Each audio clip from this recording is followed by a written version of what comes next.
Let's paint some demons, shall we? I pilfered the scheme from a friend who painted up a rather handsome Demons of the Ruinstorm list. And I really like the black and white combination, something akin to Malal. I wanted something along those lines, but have a bit more colour nuance to it. So, this is my attempt at creating an undivided, sort of Malal, sort of ripped off version of his colour scheme. I begin the process by airbrushing field grey onto the centre, chest, and the underneath of the arms. The aim here is to produce a coloured foreground for the lighter colours I'll be adding on top. When we look at art, especially 2D art, card art, when it comes to the Horus Heresy game, you'll notice a lot of these demons, they don't, even if they are black, they don't just use shades of grey. They either use blues or purples or greens, cool colours, as an underlying base tone to give some kind of colour interest to them. By adding green at this very early stage, a very desaturated green, you could tell it's desaturated because there's quite a lot of white alongside the black and colour pigmentation in the green. So when we apply this across the surface, we can be quite broad with its application. It's a layer consistency with the paint. I'm running the airbrush at around 20 psi, and we're looking about 2 parts paint to 1 part thinner. It's just enough so it runs out the airbrush nicely without clogging up. Now the scale 75 stuff, it's thin already. It doesn't need as much thinning as, say, a normal Vallejo model colour paint does, or certainly not as much as a Games Workshop paint. If you're unsure of exactly the amount you need to add thinner to paint, add it so it's slightly too thin, spray it on a piece of paper. If it's spiders, it's not a layer consistency, it's closer to a glaze consistency. When we airbrush it onto a piece of paper, we need that pattern to remain formed. We don't want it spreading out or seeping out. So hopefully that gives you some kind of marker, some kind of indication as to what a layer consistency is. When we airbrush this on top of a miniature, it leaves an indelible mark. You can see the green on the miniature. Okay, next up I use Golden Skin Tone by Scale 75, and I mix this with a pinch of field green. I'll mix it up so you will notice that the thinner is in the cap already, and I create that sort of mixes. It looks like a seasick skin tone. Now, because this is quite a thin light colour and we're airbrushing it on black, we need to build up the layers. If we were using this on top of a zenithal highlighted miniature, on top of a miniature that was base coated black and then highlighted white directly from above, we wouldn't need to build up so many layers. In fact, we would lose quite a lot of that darkness left in the shadows. By using a slightly brighter colour than what we want to end up with, we are essentially soaking up the black lying underneath in the paint job. I airbrush this down the central portion of his chest and down his face. I'll also be airbrushing a few of his spine, the spinal growths coming out of his back and his head. Ugly, ugly fellow that he is. So you'll notice, especially on the head and on the chest, I've added maybe 2 to 3 layers, and then I'll gently mix maybe 2 layers of the paint for the spines themselves. It's much more of a feathering technique on the spines to give that gradation, that transition. Whereas on the chest, I let the airbrush linger slightly longer. You'll also notice with my airbrush technique, it's I very rarely move the miniature. It's always the airbrush that moves. Making small circular motions, continual movements with my right hand, the dominant hand, the hand that uses the airbrush, whereas the miniature itself remains static. Now you can pin this miniature in place, you can use corks, you can use things like the Redgrass Games miniature holder. By all means do so. In this particular instance, I had a very definitive idea of what I wanted to do with the base, which involved quite a lot of weathering powder, so I decided to airbrush the miniatures. They were large enough to hold comfortably without me destroying the underlying paint job as I went through them. I do get asked quite a lot, Do I prefer using sub-assemblies, or do I prefer painting as a whole? Well, with this miniature, with most miniatures, I like to assemble them as much as I possibly can. When I airbrush, all the light reflections are then in the correct areas. They're all in the correct place. So when I do airbrush, the zenithal consistency, so the colours going from light to dark, they're all consistent across the entirety of the miniature. I can afford to be a little bit more stringent in this area to really push the contrast in this area, because I can always cool it back. I can always draw it back later on. Okay, I'll be demonstrating this technique on a couple of... so I did buy the Hellbrutes kit. I'll be using 2 or 3 of them in this tutorial. My aim here isn't to give necessarily a how-to paint guide, how to replicate every single brushstroke, every single airbrush movement I make. Instead, is to give you a generalized understanding of the underlying principles that govern my decision making. You give a man a fish, you give a man a fishing rod. I'm giving you a fishing rod. I hope I'm giving you a fishing rod to paint demons with.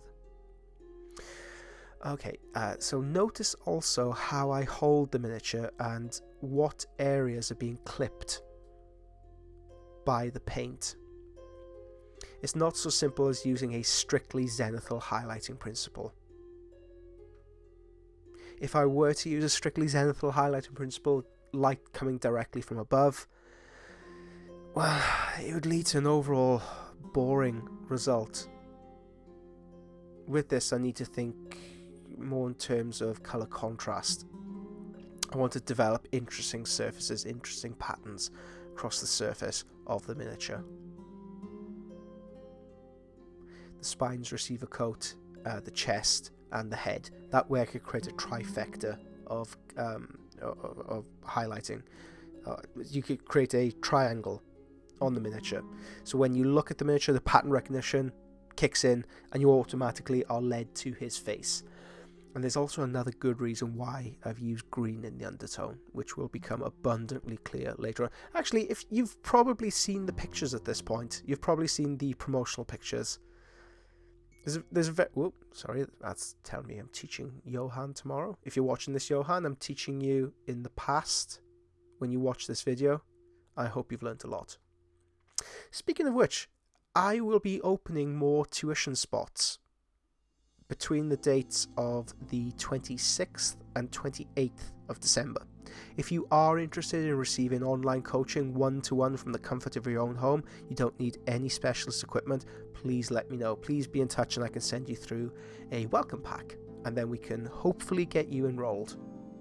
Okay, next up, I add a pinch of Medea.com Art White into the previous mixture to brighten things up even further. This again reinforces the highlighting scheme I've developed down the center of the face, sides of the arm, center of the chest. I do want attention drawn towards the face and the center of the chest.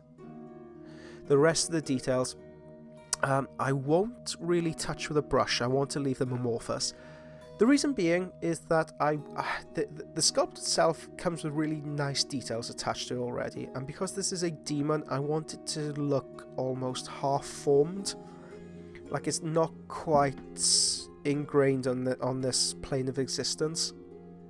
So the details, I'll leave them speak for themselves. I will develop them with washes later on, but I do want to keep these primarily as airbrushed creatures to make it look like they're bursting through that barrier of unreality. You can set tone, you can set contrast with these kinds of decisions during your own painting process. Whether you want to add soft detail or hard detail to a miniature. When it comes to Space Marine armor, it's very easy to add a lot of soft detail and then add hard shadows to define the lines of the miniature. When it comes to more organic miniatures like this, lots of muscle structure we have to contend with, we have to make a few decisions at the outset of a project. Do we make it soft detail, soft highlighting, or do we make it quite strong, stringent highlighting where you can see the brush strokes. Neither technique's wrong, neither technique's right. For this particular project, I did want quite a soft transition.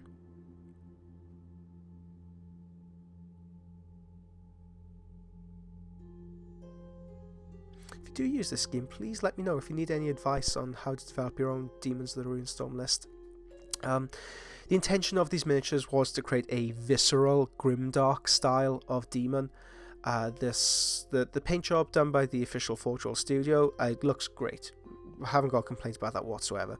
But I wanted something that wasn't in the heavier metal style. By that I mean I will not concentrate so much on developing edge highlighting. I won't be defining all the edges. I'll be instead concentrating on structure of the paint scheme, of the highlighting scheme. I'll be developing like a visceral element, which we'll talk about later on, in my choice of brushstroke and my choice of shading,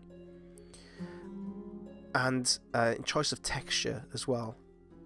With Games Workshop paint jobs, you don't see a whole lot of differentiation between textures. It's getting better.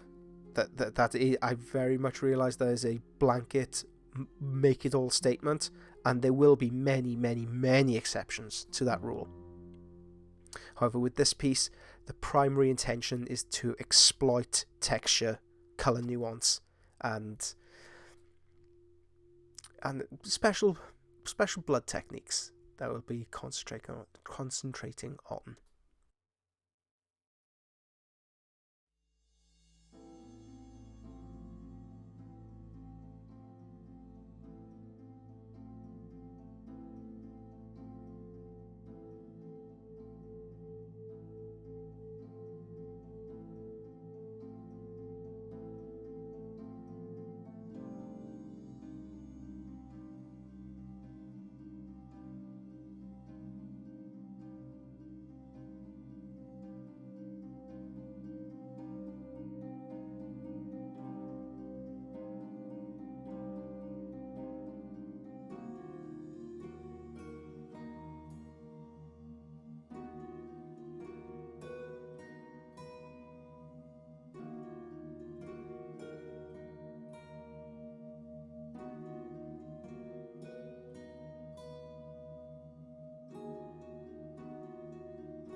Next up, Lupercal Green is mixed with Thamar Black to create this muddy, dark green. And I'll be using this as a glaze consistency, so it's 1 part thinner to 1 part paint. It's not believe layers. You can see the consistency of the paint coming out on the piece of paper. You can see it's sinking into the recesses. It does leave a mark, but it's not indelible. It's glaze consistency. It's used to smooth out any odd transitions that have maybe built up with the airbrushing stage. If you have any sputtering, it happens. That's what this stage is for, to help bridge the gap between seamless blends and the previous airbrushing work we've done previously. I've also noticed a couple of pieces that I've missed with the priming stage, so I can very cheekily add it there. This stage does tend to go around the periphery of the light that we've built up. So it will be the ivory white colour we've created through the skin tone, through the green, and then when it plunges into the black, we can add this green glaze to help bridge the gap between the two. You'll see me perform this technique nearly everything I airbrush. It's there to correct any mistakes. It is there to help smooth out any odd transitions that have built up during a paint job. I realised during the course of watching these videos that when you see my airbrushing technique, I've been doing this for a lot of years. I'm very much used to the colour contrast. I'm very much used to the consistency of paints I need to use and how to deploy them. It can be when it comes to your own work, don't feel like you have to match mine, because I will spend a lot of time correcting mistakes I've made up until this point. It's about the structure, the infrastructure of the paint job of the airbrush. Speaking of which, I will add, I believe it's jet exhaust onto the metallic portions of the miniature. I want to avoid any gold, because gold is a warm colour, and I don't want any warm colours really destroying the colour scheme I'm building up so far. I'm building an analogous colour scheme, which means the colours very close to one another on the colour wheel. For that very reason, I've used a dark, oily steel. I've spread across all the metallic portions, and then I'll use Emerald Alchemy. Again, through the airbrush, around about 2 parts paint to 1 part water, so it's a layer consistency. I do want to see the paint come through, and I'll airbrush this directly from above to pick out any nice details on the sculpt. Why am I doing this? Well, it's to make it look like this metallic is semi-organic, that instead of being manufactured, it's grown as part of the demon. And to aid these efforts, I've taken some cling film and wrapped up the miniature. I don't need to wrap up the entire miniature. I don't need to wrap up the hand, for example, because my airbrushing won't take it over the hand. I'm very careful. In cases, in examples like the sword, where wood overlap, try taking some blue tack or some white tack and add it around any details that you don't want airbrushed. It's a very quick way of masking off miniatures. That'll ensure that you don't spend more time masking off the miniature than you do painting it. Cling film. You should have some cling film. It's an essential modelling tool. See that Emerald Alchemy? It gives a really nice sheen that you don't quite get by using lighter shades of grey. With metallics, you can either use coloured metallics to give colour interest, or you can simply use shades of grey from dark grey to light grey. Choose to use colours, choose to be interesting, even in a very desaturated, grim, dark scheme like this. Okay, and that will conclude part 1 of this video tutorial series. Part 2 is following swiftly on its heels. Catch you then.